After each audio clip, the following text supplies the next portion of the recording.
ẹ dákun ọjọ́ wo ni Túndé Perry àbí Túndé Perry àbí kí náà ń pè ọjọ́ wo ló dénà tó fẹ́ sọ̀rọ̀ ẹ̀ di ẹrù jẹ̀jẹ̀ sí indọ́sítírì yìí náà. sáàkù tẹ fi pa Mohbad dànù sáàkù tẹ fi pa Destiny Boy dànù nana sáàkù go talk about me abi Túndé Perry police go arrest you this morning I'm calling my lawyer tó bá ti dárúkọ àwọn sáàkù yẹn ẹ wá sọ pé kó pa mí sáàkù tẹ ní kó má gbòòrin mi mọ́ tẹ̀tí ní pé ó yá bọ́tẹ̀ nàbí kọ́lọ̀ mi ò nánú wọn pípé gé òtẹ́ kọ́ pa mí àbí ọlọ́pàá bàbá àṣẹṣọ ibi tì. bá a mú wọn tí mo bẹ̀rẹ̀ hẹ́ta wọn tí mo lọ lù wọn tí mo hẹ́ta wọn wọn lọ competition now I'm writing petition. bó ṣe máa ń lọ rèé ọjọ́ òní Túndé Perry dé ọjọ́ òní ló dá Ọlámídé mọ̀ ọjọ́ òní ó dá Wizkid mọ̀ so jẹ́ olórin ni so jẹ́ artist ni TikTok ló dé ló sọ di gbajúgbajà ta ló dá yẹ ẹ̀ mọ̀ tẹ́lẹ̀ kí ló tó mú gbogbo ẹ̀ kankan àwọn tí wọ́n ti dá Ọlámídé Bàdó mọ̀ láti ìgbà tán ti jọ wà láyé wá ńkọ́ àwọn tó ti dá Ọlámídé mọ̀ láti ìgbà tí ó ti bẹ̀rẹ̀ gbèsè ayé ẹ̀ ńkọ́ kí wá nìkan ṣe kán kún torí ẹ̀ ni so fẹ́ nífẹ̀ẹ́ Ọlámídé ju àwọn tí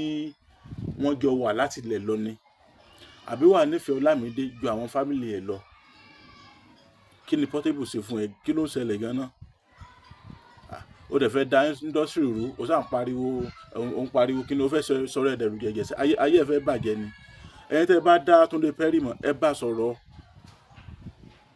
kí ni tiẹ̀ àti Portable tó bá tẹ̀ máa nífẹ̀ẹ́ Ọlámídé kí ló dé tí nísìnyí òun bá débi pé ẹ fẹ́ máa threaten ẹ̀ ṣé kí Ọlámídé ṣé kó sọ̀rọ̀ ẹ̀dọ́ Ọlọ́run fún Portable ni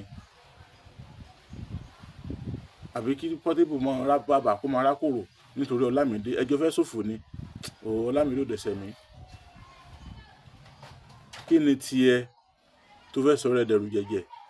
nítorí pé bóyá Ọlámídé ń fún ẹ lówó kí ni Portable ṣe fún ẹ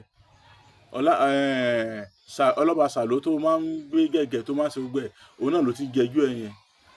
Portable fún ọlọ́ba Sàló ní láyọ̀n bóyá 3 àbí 4 ó ti yí òun padà ní ló ti ń bú ẹ yẹn ìwọ̀ntúnwọ̀nsì lèyẹn máa ń ṣe nǹkan bí èèyàn bá nífẹ̀ẹ́ Ọlámídé Bàdó wàá ṣe níwọ̀ntúnwọ̀nsì ni ògo ní Portable náà kò kí n ṣe kí òkú ń sọmọ kékeré náà ògo ní so ó dẹ̀ ní value jù ẹ lọ because ó wà ní industry ó ń release ó ní fans tẹ ojú àwọn tí tán tẹ̀lé ẹ torí pé bóyá TikTok ló dé ló sọ ọ́ di gbajúgbajà òkè ṣe celebrity náà ẹ lọ́ mọ́ bá